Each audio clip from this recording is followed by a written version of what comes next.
제가 우리에게 허락하신 하나님의 말씀을 찾아보도록 하겠습니다. 고린도전서 7장 1절에서 7절 말씀입니다. 오늘 이 새벽 가운데 고린도전서 7장 1절에서 7절 말씀을 가지고 함께 은혜를 나눌 텐데, 이 시간 한 목소리로 함께 합독해서 올려드리도록 하겠습니다. 고린도전서 7장 1절에서 7절 말씀입니다. 너희가 쓴 문제에 대하여 말하면 남자가 여자를 가까이 아니함이 좋으나 음행을 피하기 위하여 남자마다 자기 아내를 두고 여자마다 자기 남편을 두라.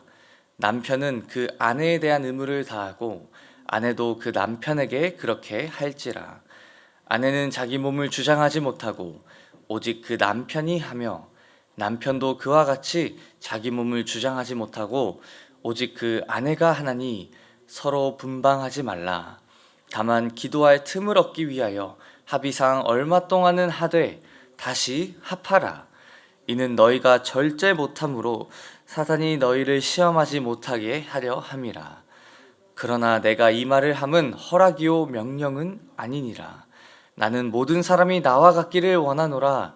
그러나 각각 하나님께 받은 자기의 은사가 있으니 이 사람은 이러하고 저 사람은 저러하니라. 아멘. 오늘 이 말씀을 가지고 하나님이 기뻐하시는 관계라는 제목으로 함께 은혜를 나눠보고자 합니다. 저희 말씀을 함께 나누기 이전에 먼저 죄송하다라는 말씀을 전해드리고 시작을 하고 싶습니다. 어제 너무 열심히 우리 명량운동회 너무 즐거운 시간이었잖아요. 어제 너무 열심히 했는지 제가 알람을 못 듣고 조금 늦게 도착을 하게 됐습니다. 아마 40분이 됐을 때 왜 시작을 안 하시지? 라는 생각을 하셨을 텐데 제가 열심히 교회로 달려오고 있었습니다. 그래서 오늘 좀 늦게 시작한 부분 양해의 말씀을 구하고 오늘 함께 하나님의 말씀을 나누도록 하겠습니다. 저희가 지난주까지 사도 바울이 고린도 교회 성도들에게 나누는 여러 가지 문제들 속에서 음행에 관한 문제, 그리고 또 성도들끼리 서로 고발하면서 이 법정 다툼을 하는 문제, 그리고 더 나아가서 이제는 성적인 어떤 부도덕함에 대한 문제를 사도 바울이 거론하면서 권면하는 말씀을 저희가 들었습니다. 그래서 이번 주에는 고린도 성도들이 지금 이 음행을 피하라는 사도 바울의 가르침과 관련해서, 그러니까 성적인 문제와 관련해서, 그렇다면 부부들은, 그러니까 결혼을 한 사이인 이 두 지체는 어떻게 행동을 해야 하는지에 대한 교훈을 얻고자 했습니다. 하나님께서 사람을 창조하신 이후에 제일 먼저 하나님이 만드신 제도가 바로 결혼 제도입니다. 창세기 2장 18절에 보시게 되면 사람이 혼자 사는 것이 좋지 아니하니 내가 그를 위하여 돕는 배필을 지으리라 라고 말씀하시면서 이 혼자 있었던 아담에게 하와를 데리고 오시죠. 그렇게 하나님이 인간이 만든 제도가 아닌 하나님이 만든 제도인 이 결혼을 통해서 하나님이 친히 디자인하시고 언약적인 관계를 체결을 하셨다라는 겁니다. 그래서 사실 이 결혼이라는 이 제도는 그냥 단순히 동거를 하거나 아니면 감정적으로만 함께 결합이 되어 연합되어지거나 사회적으로 이제 같이 살기로 했습니다 라고 약속을 맺는 것을 넘어서 하나님께서 영적으로, 육체적으로, 또 도덕적으로 연합을 허락하신 거룩한 관계라는 것입니다. 그래서 바울은 오늘 본문에서 이 결혼과 또 부부관계, 그리고 더 나아가서 함께 읽지는 않았지만 7장 중반부에 이르러서는 이혼의 문제까지 다루고 있습니다. 고린도 교회에는 결혼에 대한 다양한 혼란이 있었습니다. 어떤 사람들은 이 결혼을 음행을 피하기 위한, 즉 성적인 어떤 욕구를 풀 수 있는 차선책으로 다루기도 했고요. 또 어떤 사람들은 오히려 이때 당시에 어떤 좀 개념들이 있었냐면 육적인 것은 더러운 거고 영적인 것만 깨끗한 거다라는 영지주의적인 어떤 그런 관념들이 만연했기 때문에 오히려 영적으로 더 거룩해지기 위해 부부이지만 결혼을 했지만 그런 부부 관계, 즉 육적인 관계는 피해야 한다라고 주장하는 사람 또한 있었다라는 거죠. 또 어떤 사람들은 불신자, 믿지 않는 배우자와의 관계 때문에 이혼을 고민을 하기도 했다라고 합니다. 바울은 이런 혼란 속에서 이 결혼의 본래 의미와 하나님이 의도하신 부부 관계의 거룩함을 다시 세우고, 또 그 결혼이라는 그 제도, 결혼이라는 관계 안에서 우리가 붙들어야 할 본질이 무엇인지를 지금 고린도 교회 성도들에게 권면하고 있다라는 것이죠. 그래서 1절부터 5절 말씀을 저희가 함께 읽었었는데, 그 1절부터 5절 말씀을 보시게 되면 사도 바울이 이 결혼이라는 관계 안에서 발견할 수 있는 유익성, 또 하나님께서 어떻게 우리에게 이것을 선물로 주셨는지에 대해서 사도 바울은 말을 하고 있습니다. 1절에서 2절 말씀에 이렇게 말합니다. 너희가 쓴 문제에 대하여 말하면 남자가 여자를 가까이 아니함이 좋으나 음행을 피하기 위하여 남자마다 자기 아내를 두고 여자마다 자기 남편을 두라. 이것은 마치 남자가 여자를 가까이 아니하는 게 좋을 것 같다. 즉 아예 그런 관계 자체를 부정하는 말씀처럼 들릴 수 있지만, 사실은 이것은 결혼 자체를 부정하려는 말이 아니라 오히려 당시에 특별했던 그 상황, 즉 사도 바울이 7장 마지막 부분에 이야기할 곧 임박한 환난과 또 음행의 위험을 고려한 잠정적인 조언이었다라는 것이죠. 즉 지금 당장 음행을 피하기 위해서 남자마다 자기 아내를 두고 여자마다 자기 남편을 두라라고 말을 합니다. 그래서 사람들이 이런 오해를 하고 있었을 때가 있습니다. 아, 그러면 결혼이란 그저 내가 음행을 피하기 위해서 하나님이 허락하신 관계 안에서 나의 이런 욕구를 풀 수 있는 그런 관계구나 라고 생각을 할 수 있지만, 결혼은 하나님이 주신 복된 제도이며 이 성이란 것은 하나님이 주신 거룩한 선물이라는 것이죠. 부부 사이에서만 정당하게 누려질 수 있는 복된 영역이라는 것입니다. 그래서 3절과 4절에 사도 바울은 이렇게 이어서 좀 길게 설명을 하기 시작합니다. 남편은 그 아내에 대한 의무를 다하고 아내도 그 남편에게 그렇게 할지라.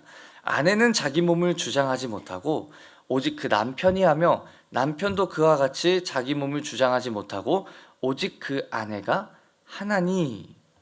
지금 여기서 사도 바울이 몸에 대해서 설명을 하다 보니 이 말씀 자체가 지금 몸에 관련한, 육체에 관련한 겉면의 말씀처럼만 느껴지실 수도 있지만, 사실 여기서 사도 바울이 강조하고 싶은 것은 바로 서로 부부 관계 안에서의 상호적인 의무를 강조하고 있다라는 것입니다. 남편은 그 아내에게 의무를 다하고 아내도 그 남편에게 그렇게 해야 되고, 아내는 자기 몸을 주장하지 못하고 오직 그 남편이 하며, 남편도 그와 같이 자기의 몸을 자기가 주장하는 게 아니라 오직 그 아내가 한다라고 말을 하고 있는데, 이 말은 사실 그때 당시 되게 극단적으로 남성 중심의 사회였던 이런 문화 속의 사람들에게는 매우 혁명적이고 어떻게 보면 충격적인 선언의 말씀으로 다가갔을 수도 있습니다. 왜냐하면 이때까지 사람들 인식 속에서는 아내란 그저 어떤 하나의 소유물처럼, 남편이 가지고 있는 저희가 지금 맨날 들고 다니는 핸드폰처럼 그저 하나의 소유물처럼만 여겨졌고 물건과도 같이 여겨졌고, 그렇기 때문에 이러한 위치에서 그런 위치적인 지위를 남용하고 악용하고, 그렇기 때문에 그 아내를 오히려 더 이렇게 오프레스하는, 힘들게 하고 아프게 하는 그런 일들이 빈번했다라는 것이죠. 하지만 여기서 지금 사도 바울은 우리가 육체적인 부분만을 지금 강조하는 것이 아니라 우리는 지금 상호 존중을 해야 되며 동등성의 관계 안에서 서로의 필요를 채워주고 서로의 사랑을 서로에게 줘야 되는 관계를 지금 사도 바울은 말을 하고 있습니다. 즉 그저 육적인 관계로만 보는 시선에서 벗어나서 우리가 하나님이 허락하신 결혼이라는 제도는 내가 내 맘대로 하기 위해서, 내 욕구를 채우기 위해서, 내가 필요한 걸 가지기 위해서, 내가 지금 당장 내 삶에 채우고 싶은 부분을 이 사람한테서 가져와서 채우려고 하는 관계가 아니라 오히려 반대로 서로에게 의무를 다하며 서로를 사랑하고 서로를 이해하고 내 몸을 내가 주장하는 것이 아닌 마치 내 몸과 같이 서로를 사랑해야 되는 관계로서 하나님이 허락하신 것을 지금 고린도 교회 성도들에게, 그리고 지금 우리들에게도 지금 사도 바울은 말씀하고 있는 것이라는 겁니다.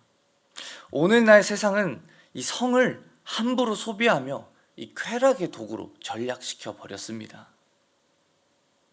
그리고 하나님이 허락하신 이 결혼이라는 제도 또한 저희가 읽었던 것처럼 그저 자기가 원하는 것을 얻고 취하는 어떤 하나의 방법 중 하나라고만 생각을 하고 있죠. 그렇기 때문에 저희가 세상에서 바라보는 결혼이라는 관계는 너무나도 쉽게 무너지기도 하고요. 너무나도 쉽게 본인의 성격 따라서, 본인의 입맛 따라서, 심지어 결혼까지도 했는데 마음에 들지 않는다는 이유로 너무나도 쉽게 이혼을 하고 그 관계를 무너뜨리고 그 관계를 파해버리는 걸 저희는 볼 수가 있습니다. 그리고 더 나아가서 어떤 모습들이 있습니까? 결혼을 통해서 취집이라는 표현이 나올 정도로, 시집이 아닌 취집이라는 표현이 나올 정도로 결혼을 통해서 내가 얻고 싶은 거를 얻는 게 결혼이구나 라는 개념이 우리 속에 또 이 문화 가운데 만연하다라는 것이죠. 하지만 여기서 바울은 말합니다. 우리가 결혼이라는 제도에서 얻을 수 있는 것은 내가 원하는 것이 아닌 서로를 향한 존중과 사랑이라는 것이죠.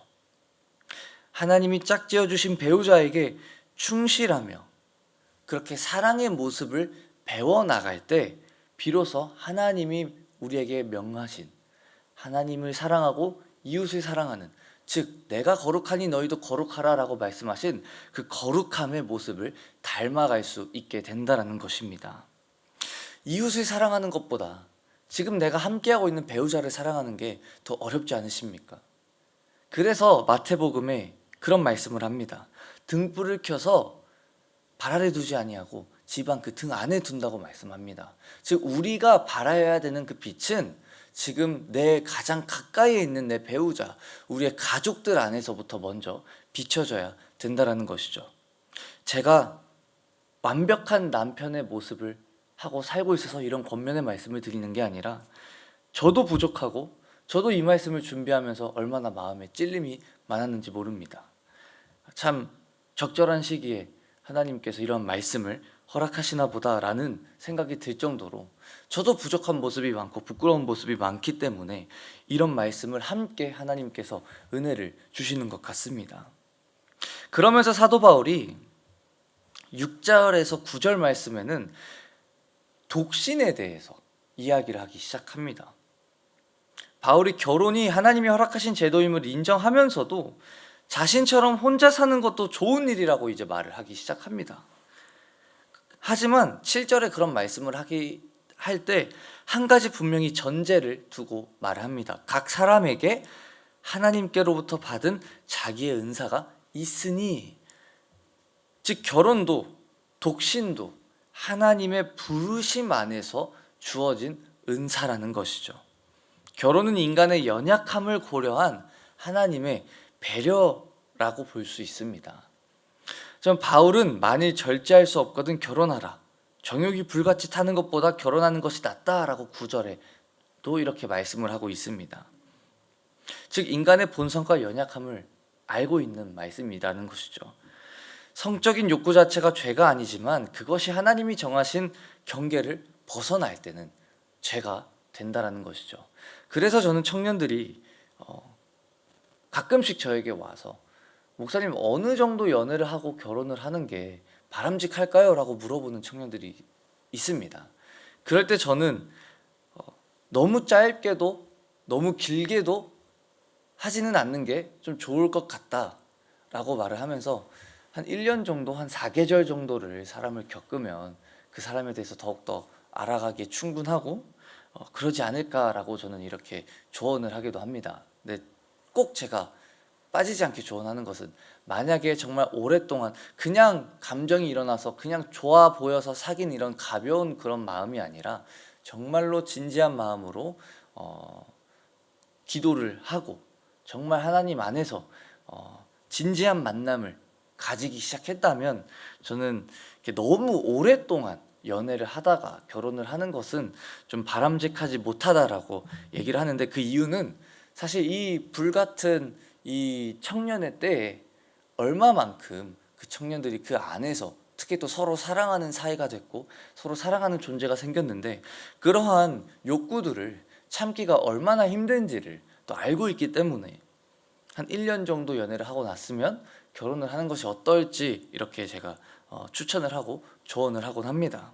그런 것처럼 사도 바울도 성적인 욕구 자체가 죄가 아니지만 정하신 선을 넘어간다면 그건 죄가 되기 때문에 결혼이라는 제도를 지금 이렇게 얘기를 하고 있지만, 반대로 하나님께서 주신 은사대로 그 성적인 욕구를 이길 수 있다면, 절제할 수 있다면 독신으로도 살아도 괜찮다라고 지금 이렇게 얘기를 하는데, 이런 말씀을 가지고 어떤 분들은 이거 봐, 독신도 은사잖아, 혼자 사는 것도 은사래, 오히려 결혼하는 것보다 혼자 사는 게 더 믿음이 큰 건가 보다, 더 뭔가 하나님이 주신 특별한 은혜인가 보다 라고 오해하시면서, 나는 그러니까 우월해, 또는 나는 더 열등한 상태야 라고 인지를 잘못 하시는 분들도 있다라는 거죠.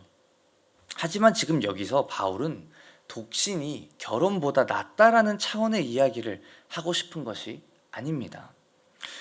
지금 여기서 바울이 얘기하는 것은 독신으로 살려면 하나님께서 주신 은사를 따라서 살아야 하며 음행의 위험을 스스로 절제할 수 있는 사람이 되어야 된다라고 말을 합니다. 즉 결국 중요한 것은 지금 결혼을 했냐 안 했냐, 독신을 할 거냐 안 하냐 보다 하나님이 주신 그 자리에서, 하나님이 주신 그 부르심 안에서 어떻게 우리가 거룩을 이루어 나갈 거냐에 대해서 지금 사도 바울은 강조를 하고 싶다라는 것이죠. 결혼한 사람은 당연히 마땅히 배우자에게 충실함으로써 그 거룩을 이뤄 나가야 되고요. 독신을 하기로 마음먹은 사람은 몸과 마음을 하나님께 온전히 드림으로 하나님께 영광을 올려야 된다라는 것이죠. 즉 하고 싶은, 우리가 추구해야 되는 것은 동일하다라는 것입니다. 우리를 부르신 그 자리에서 결혼을 했으면 결혼한 관계 안에서 거룩함을 쫓아야 되고, 결혼을 하지 않았으면 결혼을 하지 않은 그 자리에서 거룩함을 쫓아 살아가야 된다는 것입니다. 하지만 우리들은 너무나도 자주 하나님이 원하시는 모습을 쫓아 살아가는 것이 아니라 내가 원하는 모습을 이루려고만 합니다. 그래서 결혼을 하기도 하고요. 또 반대로 내가 원하는 게 너무 많아서 결혼이라는 제도에 내가 묶이게 되면 하고 싶은 걸 못하게 되니까 결혼을 안 하기도 합니다. 즉 지금 그러한 혼란, 하지만 이 혼란 속에 자리 잡힌 그 깊게 뿌리 박힌 그 혼란의 원인은 바로 내가 하고 싶은 대로 하고 싶은 그 마음이 있기 때문에 무엇이 정답인지 모르고 헤매고 있는데, 그런 혼란 속에 있던 성도들에게 사도 바울은 한 가지 명확한 기준을 제시하는 것이죠. 우리가 결혼을 해도 하나님의 뜻대로, 하나님이 원하시는 대로 그 거룩함을 쫓아 살아가야 되고, 결혼을 안 해도 여전히 하나님의 뜻대로 하나님이 원하시는 모습으로 하나님의 거룩함을 쫓아 살아가야 된다는 것입니다. 그러면서 사도 바울은 오늘날 지금 우리에게도 동일한 원리를 제시를 하고 있습니다. 오늘날 결혼이란 세상 문화 속에서 너무나도 쉽게 소비되고 너무나도 쉽게 버려집니다. 제가 일전에 설명드렸던 것처럼 그저 내가 사랑이 좀 식었다고, 또는 성격이 맞지 않는다고, 또는 살아보니 이렇게 살면 내가 행복하지 않을 것 같다고, 혹은 더 나은 삶을 위해서 저 사람이랑 내가 결혼했으면, 저 사람이랑 내가 만났으면 더 나은 삶을 살았을 것 같다라는 새로운 사람을 찾는다는 이유로 수많은 가정이 깨지고 파해지기도 합니다. 하지만 사랑하는 성도 여러분, 결혼이란 하나님이 허락하신 축복이자 거룩한 관계라는 것입니다. 결혼을 하던 또는 독신을 하던 이러한 관계는 내가 원할 때만 세우고 내가 원할 때 버릴 수 있는 인간의 제도가 아니라 하나님께서 언약을 통해서 우리에게 서로 사랑을 배우고 서로 인내를 배우고 서로 하나님의 사랑을 닮아갈 수 있도록 부르신 훈련의 장이라는 것이죠. 그렇기에 결혼이라는 제도 안에서 우리는 하나님께서 우리에게 주신 사랑을 더욱더 배워나가게 되는 줄 믿습니다. 결혼은 우리를 행복하게 만드는 제도이기 이전에 우리를 하나님의 형상대로 빚어나가게 하는 제도라는 것입니다. 오늘 우리 사회는 너무나도 자기 중심적인 사회로 지금 세워져 있습니다. 나의 행복이 제일 중요하고요. 나의 자유가 너무나도 중요하고요. 나의 만족이 그 어떤 것보다도 최우선이 되어져 있습니다. 그러한 모습과 그러한 말들을 저희가 들으면서 살아가지 않으십니까?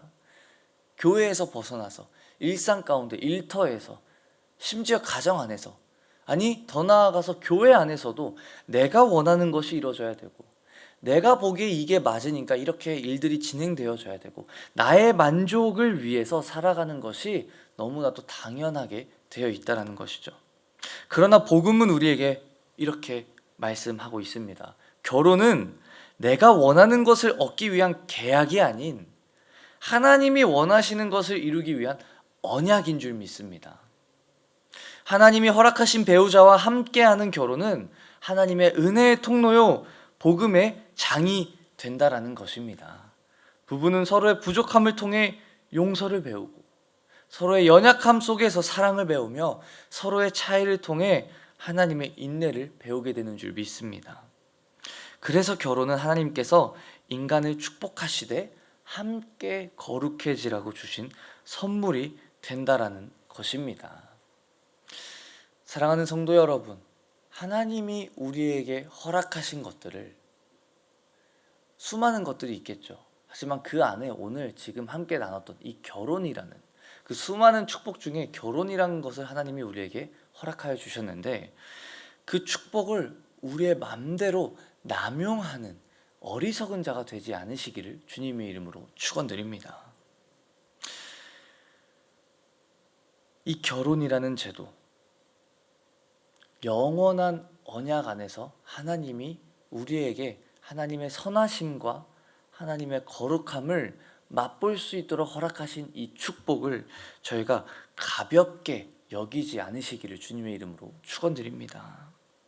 하나님께서 허락하신 그 만남의 축복들 속에서 하나님께서 허락하신 배우자, 하나님께서 허락하신 그 관계들 속에서 함께 그 자리에서 거룩함을 쫓아 살아가는 것이 바로 하나님이 기뻐하시는 관계가 된다라는 것입니다.